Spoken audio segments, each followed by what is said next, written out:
আসসালামু আলাইকুম ফেরদাউস ইমরান ভাই। ওয়ালাইকুম আসসালাম। আপনার তো মার্শাল্লাহ অনেক সুন্দর বাগদা লাগাইছেন। কতদিন বয়স আপনার এই বাগদার? 60 থেকে 65 দিন বয়স। ও, আপনি কি করতেছিলেন এখানে? মাছ প্রসেসিং করছিলাম। ও, তা আর কি পড়ছে ফাঁদে আপনার? এই যে কাঁকড়া পড়ছে। ও, কাঁকড়া পড়ছে তাই না? ও বাবা, অত্যন্ত বড় কাঁকড়া তো। এ তো কতটুকু ওজন হবে এটা? এটা 500 গ্রামের বেশি আছে। ও বাবা, 500 গ্রামের বেশি। এই মানে পাটা সব বেঁধে ফেলছেন তাই না? হ্যাঁ, বেঁধে যাতে কামড়াতে না পারে। ও আচ্ছা আচ্ছা, এটা কত করে কেজি হবে? এটা আপনার এখন বাজার দর 1150 থেকে 1200। 1150 থেকে 1200 টাকা কেজি। মার্শাল্লাহ। এই যে বাগদা নিয়ে আমাদের একটা আহ, অত্যন্ত ভ্রান্ত ধারণা প্রচলিত আছে, যেটা আধুনিক বিজ্ঞান অলরেডি সলভ করে দিয়েছে। সেটা হলো এই বাগদার প্রোটিন কন্টেন্ট এবং কোলেস্টেরল কন্টেন্ট নিয়ে।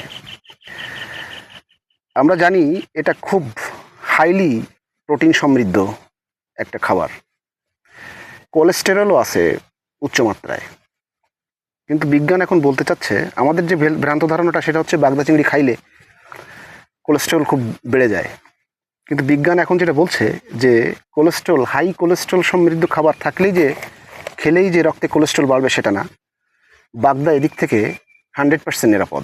কারণ বাগদাতে এই কোলেস্ট্রলের পাশাপাশি যে ক্ষতিকর দিকটা, যে স্যাচুরেটেড ফ্যাট বা ক্ষতিকর চর্বি, এটা টোটালি অ্যাবসেন্ট, নাই বললেই চলে।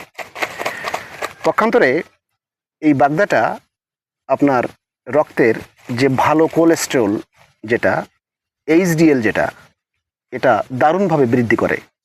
তাই অন্যান্য খাবার খেয়ে যদি আপনি বাজে কোলেস্ট্রল, যেটা এলডিএল, যেটা সেটা যদি আপনি বাড়ানো, তাহলে এই বাগদা খাওয়ার পরে আপনার রক্তের কোলেস্ট্রলের একটা নাইস ব্যালেন্স তৈরি হবে।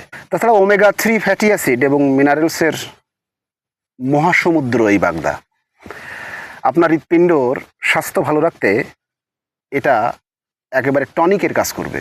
এই যে বাগদা চিংড়ির এত শত গুণাগুণের পাশাপাশি একটা দুঃখজনক ব্যাপারও শেয়ার করতে হয় আপনাদের সাথে। সেটা হচ্ছে এই যে এত ইম্পর্ট্যান্ট একটা শিল্প, বাগদা রিলেটেড প্রসেসিংয়ের যে নানা ধরনের লোক নানা স্টেজে নিয়োজিত, এখানে কর্মসংস্থান এখানে প্রচুর।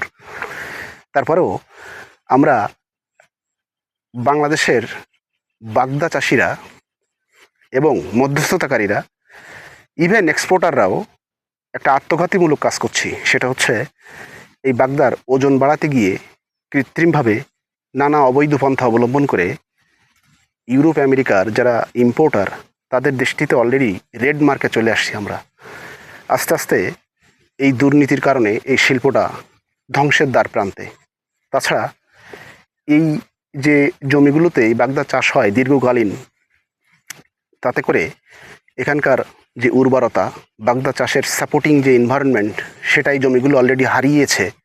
যার কারণে বিভিন্ন ধরনের ভাইরাস এই শিল্পটাকে একেবারে ধ্বংসের দ্বার প্রান্তে নিয়ে চলে গেছে। কৃষকরা সর্বশান্ত প্রায়। এখন বাগদা চিংড়ি চাষিদের সময়ের দাবি একটা প্রযুক্তি নির্ভর চিংড়ি চাষ উপহার দেওয়া, যেখানে রোগবালাই প্রতিরোধ করে একটা স্ট্যাবল অর্থনৈতিক সমৃদ্ধি দেশে বজায় রাখা যায়। তাছাড়া এই বাগদার প্রক্রিয়াজাতকরণের বিভিন্ন স্টেজের সব দুর্নীতি এবং অনৈতিক কার্যকলাপ অলরেডি বিদেশিদের কাছে মার্কড হয়ে আছে, সেগুলোকে রাষ্ট্রীয়ভাবে দায়িত্ব নিয়ে নিরসন করা।